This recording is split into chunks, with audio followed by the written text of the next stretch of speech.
Not many runners know about the importance of iron and why it matters. Today, Lindsey and I want to explain our personal experiences with iron deficiency, including the warning signs to look out for. We'll also uncover the role of iron in red blood cells, its impact on your running and your daily activities, and delve into 2 potential issues that you could face at any moment in your running career. Plus, I'll share with you the right foods, supplements, and treatments to optimize your iron levels for peak performance. Let's get started.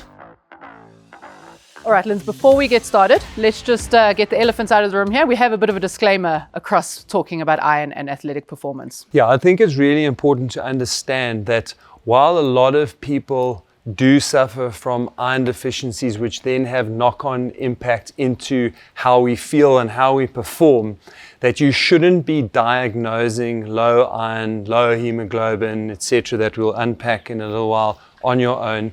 That should be done in conjunction with a sports physician or at the very least your house doctor, and that you should really be monitoring as you go, because if you just purely supplement with iron so that you can get all the other blood markers up, you can get iron building up to toxic levels in the blood. So whenever you are trying to treat anything that you feel is wrong inside your body, it is critical that you do that in conjunction with a medical professional. All right, Lindsey, before we get started, let's dive into some of these big scientific words that are here. What do all of these mean, and how do they affect running performance? Cool. So look, I think why we are focusing on iron is because of its role that it plays in oxygen transport. So in each red blood cell, we've got hemoglobin or heme group that is essentially a protein that physically binds the oxygen and transports it around the body. So if we have more hemoglobin, we can transport more oxygen. And the body can only produce enough hemoglobin if we've got enough iron stored in the bone marrow to begin with. And that's why we look at iron, because often the shortages or low hemoglobin, you can pick that up, or should I say guard against it by picking up that you've got low iron before it becomes a problem at the top end. Of course, most of us aren't going in to just check how we are tracking. Normally there are symptoms which lead us to think that we need to have some kind of test. Lindsey, you mentioned the symptoms. So some of the common symptoms that you could feel or find when you have iron deficiency are things like fatigue, nausea, lack of energy. There could also be frequent illnesses. You may also be slightly pale. And very often is when you have white eyelids within your eyes, that is indicative of anemia as well.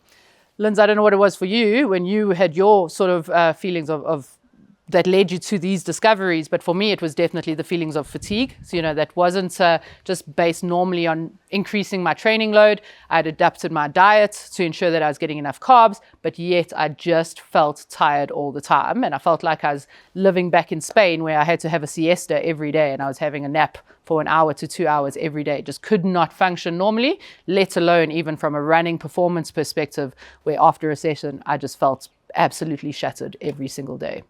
Yeah, so fatigue was also my biggest symptom, but coupled with that was an inability to sleep well. And I'm a notoriously good sleeper. I literally need a few seconds between my head hitting the pillow and being asleep.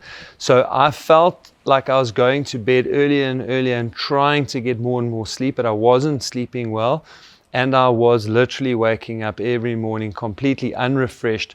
And the final kind of straw that made me think like, geez, I have to go and see a doctor was the fact that when I ran, I have always had a cardiovascular system that outperforms my body. So in other words, I never feel short of breath. I always feel like my legs cannot keep up with the oxygen available to me to use.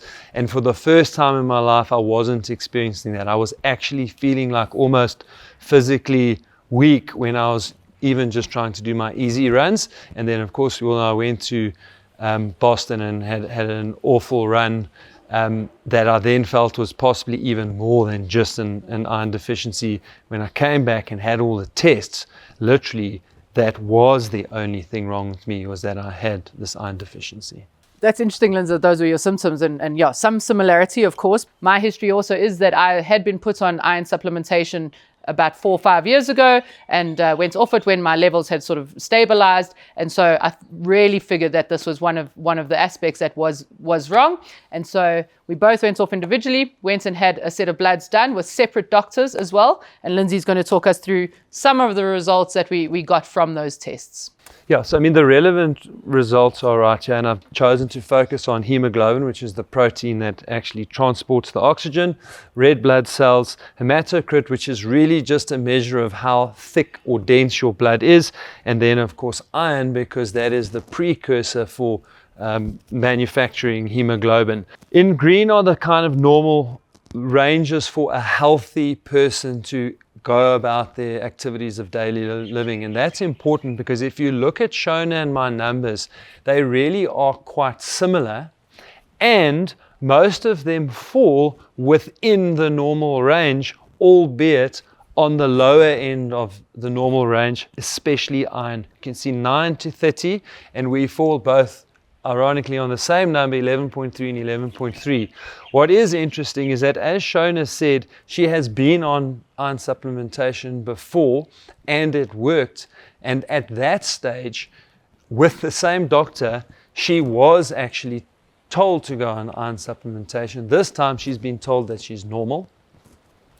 My numbers are very similar, but the doctor that I went to see was actually alarmed that somebody that performs at the level that I perform at could have, in particular, such low iron and such low hematocrit and hemoglobin. And so I was put on, I don't want to mention the dose because, again, I want to reiterate that whatever dose you're on needs to be in discussion with your doctor and the history that they've taken about you. But it was quite a high dose. And Shona, I started to feel better almost immediately. You know, I've read a lot of articles and I've had a lot of athletes that I've referred, and they often take a week, 2 weeks, 3 weeks, and in some cases weeks or months before they are feeling better. I would honestly say that from about day 7, I really started to turn the corner, and after a month when I went to have all my bloods taken, I was slightly above normal on most of the readings, but right near the top on iron, and that was obviously a clear indicator that if I had been providing enough iron to my body, I would have been able to keep everything else where it needed to be. And from a running point of view, you went and ran a marathon recently in comparison to how you felt at Boston? Oh, absolutely. So in preparing for my next marathon, I couldn't quite get to all the training that I would have liked to have done. However, I was able to be fairly consistent through the whole process. Important, I also felt like going for a run and was enjoying my runs, but I set myself no target for that race. And despite training about 75% of what I trained for Boston, I ran over 25 minutes faster and ran a 3-hour 10. And just felt great the whole way. And that's the most important thing, is I possibly could have run fast on race day, but I really wanted to enjoy the marathon, and it was just a magic experience. Going through all of this personally really made me a lot more interested in it, and doing a lot of reading, and found this amazing article by David Rush, who's a brilliant coach, and we'll put the link down for that in the comment section below. You also read it, Linz, but maybe just go through that for us and why, or how he goes into why hemoglobin is so important for running and for athletes. Yeah, so what's really cool about the article is how David unpacks the importance of hemoglobin. And the thing that really resonated with me is that he took a research paper and really broke it down in simple terms that clearly showed just how important hemoglobin is in the transport of oxygen. And the study essentially drew on 2 different types of research, and one was actually artificially increasing hemoglobin or artificially removing hemoglobin, and what impact that on VO2 max, or the body's ability to transport oxygen to the working muscles. And if you artificially increase hemoglobin, VO2 goes up. If you artificially remove hemoglobin, VO2 max goes down. And then they looked at interventive studies, so studies that change certain criteria, be it in training manipulation or using methodologies which increase hemoglobin or decrease hemoglobin either through training or altitude or stopping training, etc. But some sort of interventive study, and it showed exactly the same thing. Really tight scientific correlation between when you have more hemoglobin, your VO2 max goes up. When you have less hemoglobin, VO2 max comes down. And so it's just so clear how important it is to then make sure that your iron levels are where they need to be so that the body can produce hemoglobin so that you can transport oxygen, and that improves your ability to move and perform better. Right, Shona, so we both went to a doctor. We know where we are. What are some of the things you can do in conjunction with your medical practitioner to improve your iron levels and therefore hemoglobin? So for the most part, they would have probably, as for you, and not for me, but as for you, would have recommended an iron supplement. And so the iron supplementation is key if that is what your doctor has recommended. Not all iron supplementation is created equal. And of course, you can get some of these, or really good iron from your natural food sources. But if you've been diagnosed with low iron, just your natural food sources probably isn't enough. And so, yes, you want to improve your diet by including more legumes and leafy green vegetables. That will, of course, help. But if you have low iron, it's very likely that you do need that supplement to really help and get these levels up to where you need them to get to. It's really key, though, to again, work with your doctor to ensure that it's not just a low iron issue, and it's not an iron absorption issue, because if that is the case, then you will need something else, and that's got a lot to do with your gut microbiomes. And so you just want to make sure that the iron that you're taking, if you're just taking in extra iron, that it's not just getting released out of your system, that you are absorbing that iron in the correct way. Something else that is really interesting is that if you are taking iron supplementation, there's a few studies that recommend that you take it combined with vitamin C, because that actually helps the absorption of your iron, and also to avoid taking it with calcium as well. So then don't have it with your coffee in the morning or your cappuccino in the morning, so because the calcium will actually not help with the absorption of the iron supplementation from there.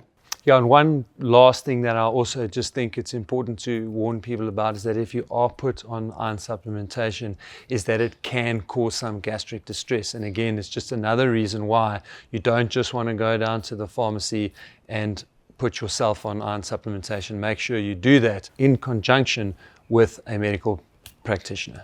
To really highlight how important this is for performance, is that EPO is essentially a banned substance, right? If you are utilizing EPO, you are improving your hemoglobin by up to 16 to 20%. Put that in performance terms, that equates to around a 6% improvement in performance on a 3K time trial without even doing any training, right? So it's a banned substance. And here at Coach Parry, that is not something that we stand for. We definitely would want you to be doing legal and fair treatment ways in terms of improving your iron supplementation. And so what are some of these legal treatment options? Essentially, the two main ones would be altitude training, and there is a ton of research and scientific literature on altitude training and how it improves your hemoglobin. And something that's come up very recently in the literature in the last year or two is the use of heat training, and how that can also improve your hemoglobin numbers, or hemoglobin mass in particular. The last aspect that you can also look to look at or control is your stress levels. And so obviously higher stress levels will affect endocrine values, and in turn end up affecting your iron levels as well. Thanks, Shona. I think the last thing that I'll touch on is that while altitude is a really good way to increase hemoglobin levels and increase hematocrit, you need to be aware that not everyone responds to altitude. We get what are called responders or non-responders. And the reason I say that, or make you aware of that, is that you don't want to go up to altitude just before a race and hope that that's going to boost your hemoglobin, and then you come down to altitude and did nothing. So be sure to experiment with it. It takes at least 2 weeks for full adaptation to altitude anyway. But certainly you would want to do a minimum of 7 to 10 days. So again, as working people that have got jobs, etc., it's not always a practical way of doing it.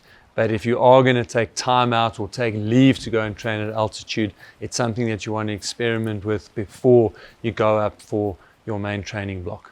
As I emphasized, recognizing the warning signs and understanding the role of iron in your body is important. Don't forget to explore the right foods that can boost your iron levels naturally. And that is why everyone says that feeding your runs is so important. Watch this video next to discover one of the biggest things that runners ignore when it comes to fueling. And if you keep doing it, the results can be catastrophic.